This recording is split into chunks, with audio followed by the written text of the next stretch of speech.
کوئی پردے سے کیا نکلا کہ گھر گھر میں ایک عرب نے آدمی کا بول بالا کر دیا، خاک کے ذروں کو ہمدوش سریا کر دیا، خود نہ تھے جو راہ پر اوروں کے ہادی بن گئے، کیا نظر تھی جس نے مردوں کو مسیحا کر دیا۔ اللہ جل وعلا کا احسان ہے کہ اس نے ہمیں اور آپ کو اس پاکیزہ بزم محبت میں بیٹھنے کی توفیق عطا فرمائی۔ اللہ پاک ہماری آپ کی حاضری کو شرف قبولیت نصیب فرمائے۔ اللہ کے نبی صلی اللہ تعالی علیہ وآلہ وسلم جن کا ہم اور آپ کلمہ پڑھتے ہیں اور جن کی شریعت مطہرہ پر عمل پیرا ہونے کی باتیں کرتے ہیں اور وقت انتقال جس کی زیارت کی تمنا رکھتے ہیں، قبر میں جس کی آمد کی امید رکھتے ہیں، میدان قیامت میں جس سے شفاعت کی توقع رکھتے ہیں، اس رسول گرامی وقار صلی اللہ تعالی علیہ وآلہ وسلم کا میلاد منانے اور ان کا ذکر کرنے اور سننے کے لیے ہم اور آپ یہاں جمع ہوئے۔ ہم سے پہلے والے لوگ بھی یہ کام کرتے رہے، ہمارے بعد والے لوگ بھی انشاءاللہ یہ کام کرتے رہیں گے۔ حضور علیہ السلام کا ذکر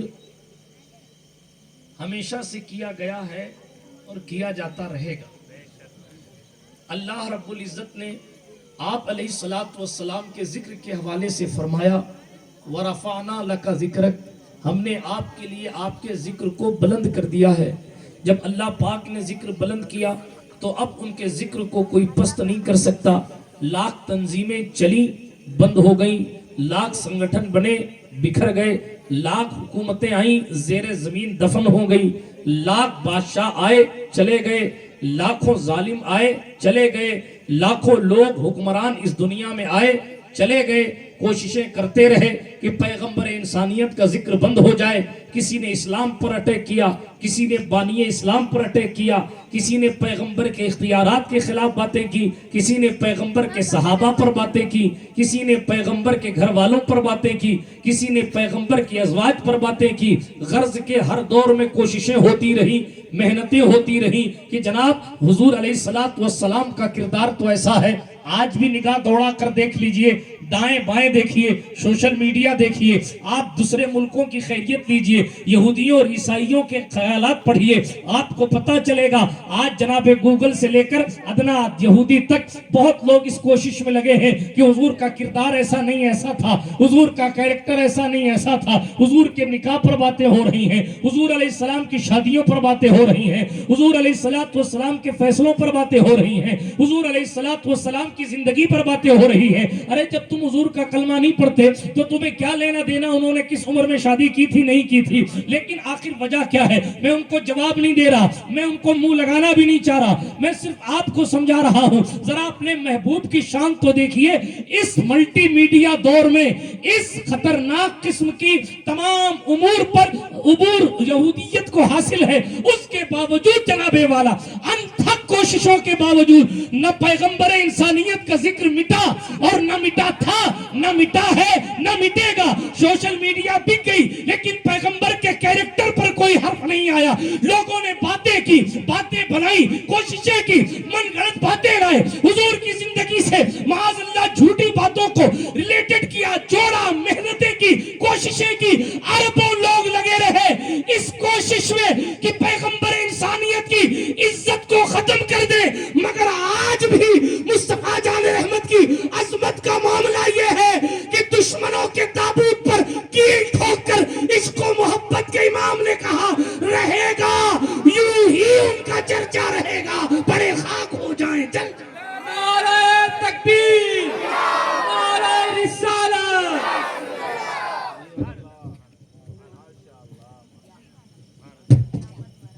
اللہم صلی علی سیدنا محمد وعلی آل سیدنا مولانا محمد کما تحب و ترضى بأن تصلی علیہ۔ سلام علیکہ یا رسول اللہ صلی اللہ تعالی علیکہ وعلی آلکہ وصحبکہ وسلم۔ لیکن سوال یہاں یہ ہے، حضور کے ذکر کی عظمت اور رفعت کی ذمہ داری تو قدرت نے اپنے ذمہ کرم پر لی ہے۔ تھوڑا سا کو کم کرا دو اس کا۔ قدرت نے اپنے ذمہ کرم پر لی ہے۔ برادران ملت اسلامیہ، حضور کا ذکر تو نہ ختم ہوا تھا نہ ہوگا۔ حضور علیہ السلام کی شان اور عظمت نہ کم ہوئی تھی نہ ہوگی. بھائی کیسا مائک آپریٹر ہے, پیکو کم کرنے کا کہا جاتا ہے تو آپ آواز کم کر دے رہے ہو. ہاں کر دو, بالکل بند کر دو. آواز کیوں کم ہو جا رہی ہے؟ درود شریف پڑھیے. اللہم صلی علی سیدنا محمد وعلی آل سیدنا مولانا محمد کما تحب و ترضى بان تصلی علیہ صلاۃ تبقى وتدوم بدوام الملک الحی القیوم. برادران ملت اسلامیہ, میری گفتگو کو غور سے سنیے گا. میں روداد سفر سنانے والا مولوی نہیں ہوں. جتنی دیر بولتا ہوں توجہ کے ساتھ بول کے اور محفل کو صلاۃ و سلام کی دہلیز تک پہنچا دیتا ہوں, اس لیے میری باتیں آپ غور سے سنیے. بڑی مبارکباد ان حضرات کو جن لوگوں نے اس مبارک محفل کو سجایا. حضرت امام صاحب کو بڑی مبارکباد. ماشاءاللہ کتنی بہترین طریقے سے بچوں نے جناب والا اپنی پرفارمنس دی, اپنی خدمات دی. اور سوال یہاں ایک یہ بھی ہے, بیچ میں یہ سوال آپ کی سماعت کے دسترخوان پر چھوڑ کر جاتا ہوں. جب ہمارے بچے چھوٹے ہوتے ہیں تو تقریر کر لیتے ہیں. جب ہمارے بچے چھوٹے ہوتے ہیں تو وہ سورہ فاتحہ مخارج کے ساتھ پڑھ لیتے ہیں. جب ہمارے بچے چھوٹے ہوتے ہیں تو وہ اسٹیج پر آ کر ممبر شریف پر آ کر نعتیں بھی پڑھ لیتے ہیں. لیکن بڑے ہو کر ان کو گانے کا شوق کیسے لگ جاتا ہے؟ بڑے ہو کر یہ بچپن کی تقریر بھول کیسے جاتے ہیں؟ اس میں صرف دوسری چیزوں کا رول نہیں ہے, اس میں ماں باپ کا بھی اہم کردار ہے. اس میں ماں باپ کا بھی اہم رول ہے کہ جب ماں باپ بچوں کو مدرسے کی اہمیت بتاتے اور مدرسہ بھیجتے ہیں تب تک بچے اللہ اس کے رسول کا ذکر کرتے ہیں. اور جب ماں باپ یہ کہتے ہیں نہیں اب تو پیسے کما, جب ماں باپ یہ کہتے ہیں اب کچھ نہیں, اب تو گھر چلاؤ, قبر کی کوئی فکر نہیں, محشر کی کوئی فکر نہیں, نتیجہ وہی ماں باپ اپنے بڑھاپے میں سر پکڑ کر روتے ہیں. کسی کی بہو ناراض ہو کر دوسری جگہ شفٹ ہو گئی ہے, کسی کا بیٹا بات نہیں کرتا, کوئی قرض کے بوجھ میں دبنے کے باوجود بھی اولاد کی ہیلپ نہیں پا پاتا. ان تمام چیزوں کی وجوہات میں خاص وجہ یہ ہے کہ آپ نے دوسری بہت سی تعلیمیں دیں, قوم کی رسمیں تو اپنے بچوں کو یاد کرائی, پیغمبر کی شریعت نہیں بتائی. اگر حضور کا دین پڑھایا ہوتا تو بیٹا کلیکٹر بھی بن جاتا تو بھی وہ جانتا میری جنت کلیکٹر کی کرسی میں نہیں, میری اسی بوڑھی ماں جس کے چہرے پر جھریاں پڑ چکی ہیں اور وہ جو گاؤں میں بکریوں کے پاس بیٹھی رہتی ہے اسی کے قدم میں میری جنت ہے. لیکن ہم نے چونکہ دین کو اہمیت نہیں دی, رزلٹ ہماری نگاہوں کے سامنے. پھر تعویذیں دیکھنے پھر رہے ہیں, تھوڑا تعویذ بنا دو بہو بس میں آ جائے, ساس تعویذ لے رہی ہے, بہت تعویذ مل جائے کہیں کچھ ایسا مسخر کرنے کا عمل وظیفہ بتا دو تاکہ بہو ہمارے بس میں آ جائے. بہو کوشش کر رہی ہے, کئی بہویں ہیں, ساس میرے کنٹرول میں رہے, چابی میرے پاس رہے. اب جناب تعویذ والوں کا بھی دھندا چل رہا ہے, ان کے خود کے گھر میں لفڑا ہے لیکن دوسروں کو تعویذ ٹکا اور بازار اچھا خاصا چل رہا ہے, سب کی مارکیٹ اچھی خاصی. مجھے معاف کیجئے گا اور میں تعویذ والوں سے ڈرتا بھی نہیں ہوں. میں نے کئی تقریروں میں کہا ہے آپ کا جادو آپ کے پاس, ہمارے لیے سلطان مخدوم پاک کا نام کافی ہے. برادران ملت اسلامیہ, بات دور نہ چلی جائے. جس چیز کو میں نے شروع کیا میں واپس پلٹتا ہوں. حضور علیہ الصلوۃ والسلام کا ذکر تو نہ ختم ہوا تھا نہ ہوگا, قدرت نے انہیں بنایا ایسا ہے. اور دنیا ختم ہو جائے گی, ذکر مصطفیٰ ختم نہیں ہوگا, یہاں تک کہ قیامت آ جائے گی. اور قیامت کے بعد جب لوگ اٹھائے جائیں گے نا دوبارہ اور بغیر کپڑے کے میدان قیامت میں اٹھایا جائے گا, اس دن بھی حضور کی نعتیں پڑھی جائیں گی, اس دن بھی مقام محمود عطا کیا جائے گا. قرآن شاہد ہے, علماء سے پوچھو عسیٰ ان یبعثک ربک مقام محمودا, ان قریب ہم آپ کو مقام محمود دیں. کون سا مقام محمود ہے؟ مصطفیٰ کا منبر لگے گا اور نبی بھی جہاں کھڑے ہو کر حضور کے قصیدے پڑھ رہے ہیں. نعتیں تو وہاں بھی پڑھی جائیں گی, نعتیں تو وہاں بھی پڑھی جائیں گی, بلکہ نعتیں پڑھوانے کے لیے محشر سجایا گیا. استاد زمن نے کہا فقط اتنا سبب ہے انعقاد بزم محشر کا کہ ان کی شان محبوبی دکھائی جانے والے. تو یہ تو ختم نہیں ہوگا, لیکن سوال آپ سے یہ ہے کہ جب اسلام دشمن طاقتیں ذکر مصطفیٰ کو مٹانے اور کردار مصطفیٰ کو پامال کرنے کی ناپاک سازشیں کر رہی ہیں, تو مسلمان ذکر مصطفیٰ کو عام کرنے اور حضور کی کردار کو اپنانے کی کوشش کیوں نہیں کر رہا؟ بس یہی سوال ہے اور یہی تقریر ہے, یہی لبے لباب. سمجھ میں بات آئی؟ اب اس بات کا آپ نے اقرار کیا بھی کہ واقعی دنیا کے لوگ حضور کے کیریکٹر پر باتیں کر کے، حدیث پر باتیں کر کے، قرآن پر باتیں کر کے، ادھر ادھر کی بات کر کے اسلام کو ڈیمیج کرنے کی ناپاک کوشش کر رہے ہیں. حالانکہ مسلمان کو ڈیمیج کرنا الگ چیز ہے، اسلام کو ڈیمیج کرنا الگ چیز ہے. مسلمان ڈیمیج ہو سکتا ہے مگر اسلام کی فطرت میں قدرت نے لچک دی ہے، اتنا ہی یہ ابھرے گا جتنا کہ دباؤ گے.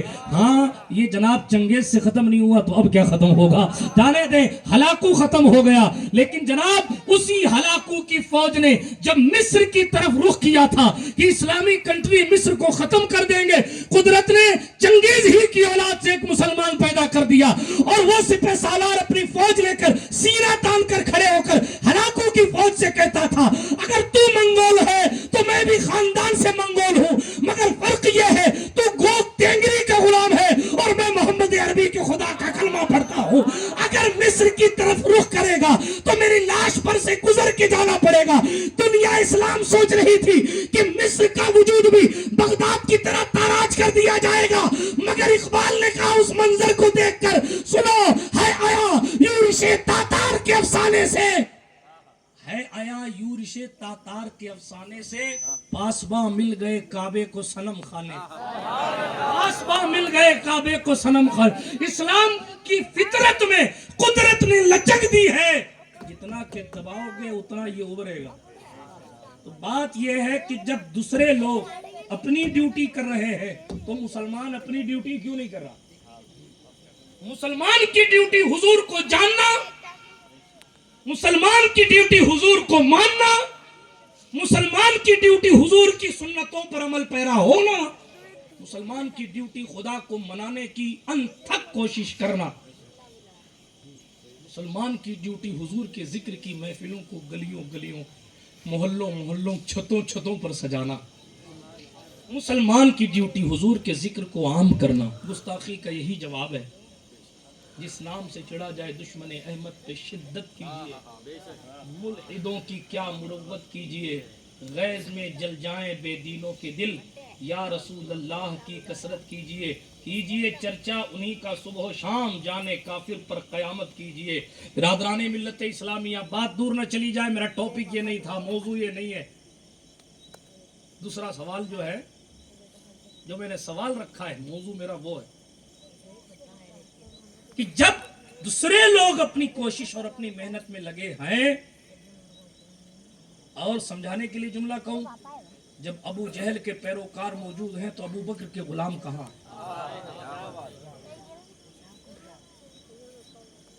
ابو جہل کہ کیا ایسا ہو سکتا ہے کہ کوئی اتنی جلدی جا کے مسجد اقصی آ سکتا ہے؟ زنجیر ہلتی رہے، بستر گرم رہے، وضو کا پانی بہتا رہے، کوئی جا کے آ سکتا ہے؟ ابو بکر پوچھیں دعویٰ کس نے کیا ہے؟